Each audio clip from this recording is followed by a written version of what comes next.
یعلمون ظاہرا من الحیات الدنیا، یہ لوگ جو ہیں، اب یہ باقی تو جو مدنی صورت مکی صورت ہے سورہ روم، اور یہ بہت مشابہ ہے سورہ نحل کے، اللہ تعالیٰ کی نعمتوں کے حوالے سے، اللہ تعالیٰ تو تذکیر بے آلاء اللہ کے حوالے سے اس کا مضمون وہی ہے بنیادی۔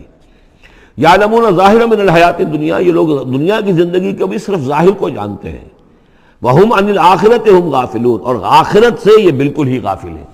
یعنی دنیا کی زندگی تو حقیقت یہ ہے کہ یہ مزرعۃ الآخرہ ہے، دنیا کی زندگی کی بھی اصل حقیقت یہ ہے کہ یہ کھیتی ہے جس میں بونا ہے آخرت میں کاٹنے کے لیے۔ وہ یہ بھول گئے کہ یہ آخرت کی کھیتی ہے، باقی جو ظاہر ہے اس کا کھاؤ پیو عیش کرو، بس یہی ان کے سامنے رہ گیا ہے، اور آخرت ان کے ذہنوں سے بالکل اوجھل ہو گئی ہے۔ اولم یتفکروا فی انفسہم، کیا یہ اپنی ذات میں غور نہیں کرتے؟ وان ما خلق اللہ السماوات والارض وما بینہما الا بالحق، نہیں پیدا کیا اللہ نے آسمانوں کو اور زمین کو، جو کچھ بھی ان دونوں کے مابین ہے، مگر حق کے ساتھ، واجل مسمى، اور ایک وقت معین تک کے لیے۔ یہ دائمی نہیں ہے، ہمیشہ رہنے والی نہیں ہے، اور یہ ایسے ہی کار عبث نہیں ہے۔ ربنا ما خلقت ھذا باطلا سبحانک فقنا عذاب النار وَإِنَّ كَثِيرًا مِّنَ النَّاسِ بِلِقَاءِ رَبِّهِمْ لَكَافِرُونَ، اور یقیناً بہت سے لوگ جو ہیں اپنے رب سے ملاقات کا انکار کرتے ہیں۔ اولم یسیروا فی الارض فینظروا کیف کان عاقبۃ الذین من قبلہم، تو کیا یہ لوگ زمین میں گھومے پھرے نہیں ہیں کہ وہ دیکھتے کہ کیا انجام ہوا ان کا جو ان سے پہلے تھے۔ کانوا اشد منہم قوۃ، وہ کہیں زیادہ تھے شدید ان کے مقابلے میں قوت میں۔ واثاروا الارض وعمروها، اور انہوں نے زمین کو کاشت کیا اور اس کو آباد کیا، اکثر مما عمروها، اس سے کہیں زیادہ جتنا کہ انہوں نے آباد کیا ہے۔ وجاءتهم رسلهم بالبینات، اور ان کے پاس بھی آئے تھے ان کے رسول کھلی نشانیاں لے کر اور واضح تعلیمات لے کر۔ فما کان اللہ لیظلمہم، تو اللہ تعالیٰ ان پر ظلم کرنے والا نہیں تھا، ولکن کانوا انفسہم یظلمون، بلکہ انہوں نے خود اپنی جانوں پر آپ ہی ظلم کیا۔ ثم کان عاقبۃ الذین اساءوا السوء، پھر اس کے بعد جن لوگوں نے برے کام کیے، بری روش اختیار کی، تو ان کا پھر انجام بھی برا ہوا۔ ان کذبوا بآیات اللہ، انہوں نے اللہ تعالیٰ کی آیات کو جھٹلایا، وکانوا بہا یستہزئون، اور وہ اس کا ٹھٹھا کرتے رہے۔ اللہ یبدأ الخلق ثم یعیدہ، اللہ تعالیٰ پہلی مرتبہ پیدا کرتا ہے، ثم یعیدہ، یعیدہ بار بار آیا ہے، اس کا ترجمہ کہیں میں حال میں کر رہا ہوں اور کہیں مستقبل میں۔ فعل مضارع جو عربی زبان میں وہ دونوں کو کور کرتا ہے۔ اللہ تعالیٰ کیسے پیدا کرتا ہے؟ پہلی مرتبہ، اور پھر دوبارہ پیدا کرتا ہے، یعنی فصل ہے ایک ہوئی ہے، پھر اس کے بعد دوسری ہوئی ہے، تیسری ہوئی ہے، اور یہ بھی ہے کہ دوبارہ پیدا کرے گا یعنی آخرت میں۔ ثم الیہ ترجعون، پھر تمہیں اسی کی طرف لوٹ جانا ہے۔ ویوم تقوم الساعۃ یبلس المجرمون، جس روز قیامت قائم ہو جائے گی مجرم اس روز جو ہیں بالکل مایوس ہو کر رہ جائیں گے۔ ولم یکن لہم من شرکائہم شفاع، اور نہیں ہوں گے ان کے شریکوں میں سے کوئی بھی ان کے لیے شفاعت کرنے والے۔ وَكَانُوا بِشُرَكَائِهِمْ كَافِرِينَ، اور خود یہ بھی اس روز پھر اپنے ان شرکاء کا کفر کریں گے جب دیکھیں گے کہ وہ ہمارا کوئی مدد کرنے کو تیار نہیں۔ وَيَوْمَ تَقُومُ السَّاعَةُ يَوْمَئِذٍ يَتَفَرَّقُونَ، جس روز قیامت قائم ہوگی اس روز یہ تقسیم ہو جائیں گے، پولرائزیشن ہو جائے گی، علیحدہ علیحدہ ہو جائیں گے۔ کیا ہوگی پولرائزیشن؟ فَأَمَّا الَّذِينَ آمَنُوا وَعَمِلُوا الصَّالِحَاتِ فَهُمْ فِي رَوْضَةٍ يُحْبَرُونَ، تو وہ لوگ جو ایمان لائے تھے اور جنہوں نے نیک عمل کیے تھے وہ ہوں گے باغ میں، اور وہاں ان کی آؤ بھگت ہو رہی ہوگی، تواضع ہو رہی ہوگی۔ وَأَمَّا الَّذِينَ كَفَرُوا وَكَذَّبُوا بِآيَاتِنَا وَلِقَاءِ الْآخِرَةِ، اور وہ لوگ جنہوں نے کفر کیا تھا اور ہماری آیات کو جھٹلایا تھا اور آخرت کی ملاقات کا انکار کیا تھا، فَأُولَٰئِكَ فِي الْعَذَابِ مُحْضَرُونَ، تو وہ عذاب میں حاضر کر دیے جائیں گے، پکڑے ہوئے گرفتار کر کے عذاب میں لا کر حاضر کر دیے جائیں گے۔ فَسُبْحَانَ اللَّهِ حِينَ تُمْسُونَ وَحِينَ تُصْبِحُونَ، یہ اسی انداز میں دیکھیے سورہ نحل میں یہ آیت آئی تھی، بس اور انعام میں بھی۔ پھر اللہ ہی پاک ہے اس وقت بھی جب تمہیں شام ہوتی ہے، تم شام کرتے ہو، وحین تصبحون، اور جب کہ تم دوپہر ہوتی ہے، وحین تصبح جب صبح کرتے ہو، وَلَهُ الْحَمْدُ فِي السَّمَاوَاتِ وَالْأَرْضِ، اور اسی کے لیے ہے حمد اور تعریف آسمانوں میں اور زمین میں، وَعَشِيًّا وَحِينَ تُظْهِرُونَ، اور رات کے وقت بھی اور جب کہ دوپہر ہوتی ہے، ظہر کا وقت ہوتا ہے۔ یہ بھی نمازوں کے اوقات ہی کے حوالے سے، صبح کے وقت کی نماز ہے، شام کے وقت کی نماز ہے، رات کی نماز ہے، ظہر کی نماز ہے۔ یخرج الحی من المیت، وہ نکالتا ہے زندہ کو مردہ سے۔ انڈا بے جان شے ہے، اس میں زندگی کے کوئی آثار موجود نہیں ہے، اس میں سے چوزہ برآمد ہوتا ہے جاندار۔ ویخرج المیت من الحی، اسی طرح مرغی سے انڈا برآمد ہوتا ہے، اور بھی جو بہت سی چیزیں کہ جو نکل رہی ہیں۔ ویحیی الارض بعد موتہا، اور وہ زندہ کر دیتا ہے زمین کو اس کے مرنے کے بعد۔ وَكَذَلِكَ تُخْرَجُونَ، اور اسی طریقے سے تم کو بھی نکال لیا جائے گا قبروں سے، زمین میں جہاں تم دفن ہوگے، جہاں تمہارے اجزاء تحلیل ہو چکے ہوں گے، لیکن اللہ تعالیٰ اسی طریقے سے اس مردہ زمین میں سے جیسے فصل نکال لیتا ہے تمہیں نکال لے آئے گا۔ بارک اللہ لی ولکم فی القرآن العظیم ونفعنی وإیاکم بالآیات والذکر الحکیم۔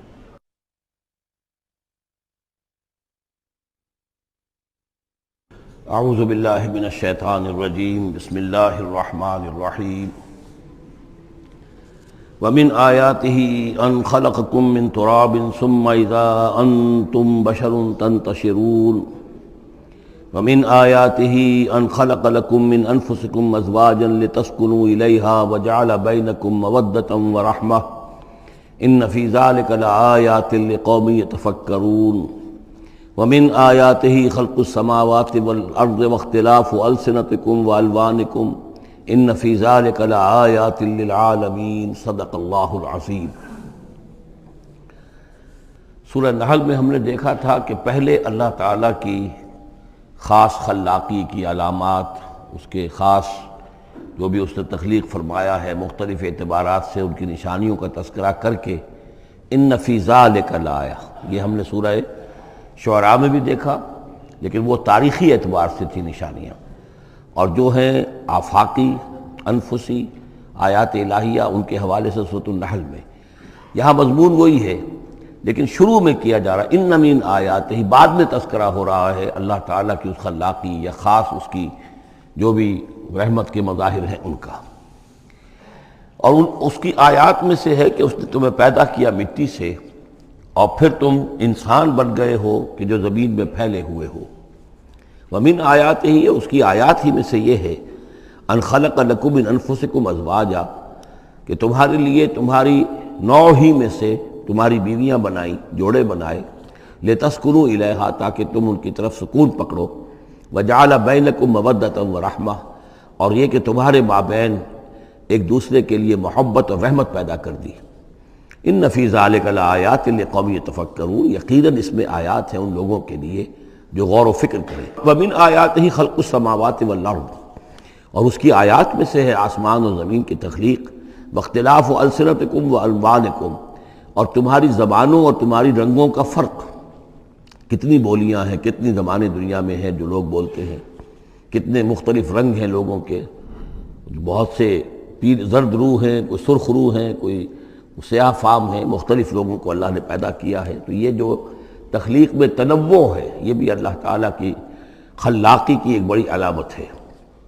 ان فی ذلک لآیات للعالمین، یقیناً اس میں ان لوگوں کے لیے کہ جو علم رکھتے ہوں نشانیاں ہیں، آیات ہیں۔ ومن آیاتہ منامکم باللیل والنہار، اور یہ بھی اس کی نشانیوں میں سے ہے، اس کی حکمت اور اس کے علم کی نشانیوں میں سے ہے تمہارا سونا، رات کے وقت بھی اور دن میں بھی قیلولہ انسان کرتا ہے اور رات کے وقت سونا ہے۔ وابتغاؤکم من فضلہ، اور یہ کہ پھر بقیہ اوقات میں جو تم اس کا فضل تلاش کرتے ہو، اس کے لیے بھاگ دوڑ کرتے ہو، محنت کرتے ہو، پھر تمہاری معاشی جد و جہد ہے۔ ان فی ذلک لآیات لقوم یسمعون، یقیناً اس میں نشانیاں ہیں ان لوگوں کے لیے جو سنتے ہیں، یعنی جو دل سے کے کانوں سے سنتے ہیں۔ ایک ہے حیوانوں کی طرح کا سننا، ایک ہے انسانوں کی طرح کا سننا، دل سے سننا۔ ومن آیاتہ یریکم البرق خوفا وطمعا، اور یہ بھی اس کی نشانیوں میں سے ہے کہ وہ تمہیں دکھاتا ہے بجلی، جب بجلی کونتی ہے تو خوف کے ساتھ بھی اور لالچ کے ساتھ بھی۔ خوف بھی ہوتا ہے کوئی طوفان نہ ہو کہ جس سے کوئی تباہی آ جائے، لیکن لالچ بھی ہوتا ہے کہ بارش آئے، باران رحمت آ جائے، تو خوف و طمع۔ وَيُنَزِّلُ مِنَ السَّمَاءِ مَاءً، اور پھر برساتا ہے وہ آسمان سے پانی، فَيُحْيِي بِهِ الْأَرْضَ بَعْدَ مَوْتِهَا، پھر زندہ کرتا ہے اس کے ذریعے سے، پانی کے ذریعے سے زمین کو اس کے مردہ ہو جانے کے بعد۔ ان فی ذلک لآیات لقوم یعقلون، یقیناً اس میں نشانیاں ہیں ان لوگوں کے لیے جو عقل سے کام لیں۔ ومن آیاتہ ان تقوم السماء والارض بامرہ، یہ بھی اس کی نشانیوں میں سے ہے، اس کی قدرت ہے کہ آسمان اور زمین اس کے حکم سے قائم ہے۔ یعنی یہ سارا جو اجرام سماویہ ہیں، یہ بڑے بڑے کرے ہیں، بڑے بڑے، آج جو ہمیں بتایا جاتا ہے کہ کتنے بڑے سائز کے، ہمارا سورج بیچارہ ان کے سامنے بہت ہی معمولی سی شے ہے، اتنے بڑے بڑے ستارے موجود ہیں، سٹارز موجود ہیں، ان سب کو اپنی اپنی جگہ پر اپنے اپنے مدار میں کس نے تھاما ہوا ہے؟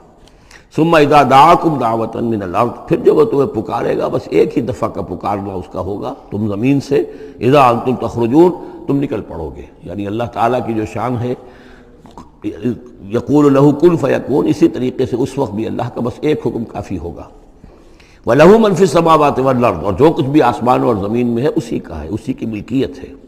كُلٌّ لَهُ قَانِتُونَ، سب اسی کے حکم کے تابع فرمان ہیں۔ وَهُوَ الَّذِي يَبْدَأُ الْخَلْقَ ثُمَّ يُعِيدُهُ، وہی ہے جو پہلے پیدا کرتا ہے، پہلی بار تخلیق فرماتا ہے پھر اس کو دہراتا بھی ہے، یا دہرائے گا، تمہاری تخلیق دہرائے گا کہ دوبارہ تمہیں پیدا کرے گا۔ وَهُوَ أَهْوَنُ عَلَيْهِ، اور وہ اس پہ زیادہ آسان ہے، زیادہ ہلکا ہے۔ یہ بات پہلے بھی عرض کر چکا ہوں کہ قرآن یہ دلیل لاتا ہے کہ کسی بھی کام کو پہلی مرتبہ کرنا مشکل ہوتا ہے، دوسری مرتبہ کرنا آسان ہے۔ ایک مرتبہ کیا ہے، اس کی جو مشکلات ہیں اس کو اس نے حل کیا ہے، دیکھا ہے، یہ ہمارا تجربہ ہے۔ پہلی مرتبہ کوئی کام کرنا مشکل ہوتا ہے، دوسری مرتبہ وہی کام کرنا نسبتاً آسان ہے۔ لیکن تمہاری سوچ الٹی ہے، تم کہتے ہو اللہ کیسے پیدا کر دے گا دوبارہ؟ بھائی اس نے پیدا کیا تمہیں پہلے یا نہیں؟ یا تو یہ کہو کہ کوئی پیدا کرنے والا ہے ہی نہیں، وہ ایک علیحدہ بات ہو جائے گی۔ لیکن جیسا کہ آپ کو معلوم ہے کہ جو اہل عرب جو مخاطب اول تھے قرآن کے، وہ اللہ کے منکر نہیں تھے۔ ابھی ہم آیات پڑھ چکے ہیں، وَلَئِن سَأَلْتَهُم مَّن خَلَقَ السَّمَاوَاتِ وَالْأَرْضَ لَيَقُولُنَّ اللَّهُ، اگر آپ ان سے پوچھیں کہ کس نے پیدا کیا آسمان اور زمین، فوراً کہیں گے کہ اللہ نے پیدا کی۔ وہ اللہ کو خالق مانتے تھے۔ تو اللہ نے تمہیں پہلی مرتبہ اگر پیدا کیا ہے تو پھر دوسری مرتبہ تمہارا پیدا کرنا اس کے لیے بھاری کیوں ہو؟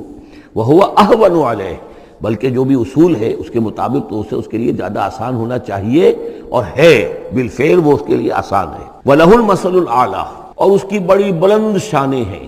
اصل میں مثال کا لفظ استعمال ہوا، مثلا اس کی مثال، لیکن اللہ تعالیٰ کے لیے چونکہ کوئی مثال کا لفظ بھی استعمال کرنا زیادہ موضوع ہماری سمجھ میں نہیں ہے، تو اس کو ترجمہ بہتر ہے کہ شان، اس کی بہت بلند شان ہے۔ وَلَهُ الْمَثَلُ الْأَعْلَىٰ فِي السَّمَاوَاتِ وَالْأَرْضِ، آسمانوں اور زمین میں۔ وَهُوَ الْعَزِيزُ الْحَكِيمُ، اور یقیناً وہ زبردست ہے، کمال حکمت والا۔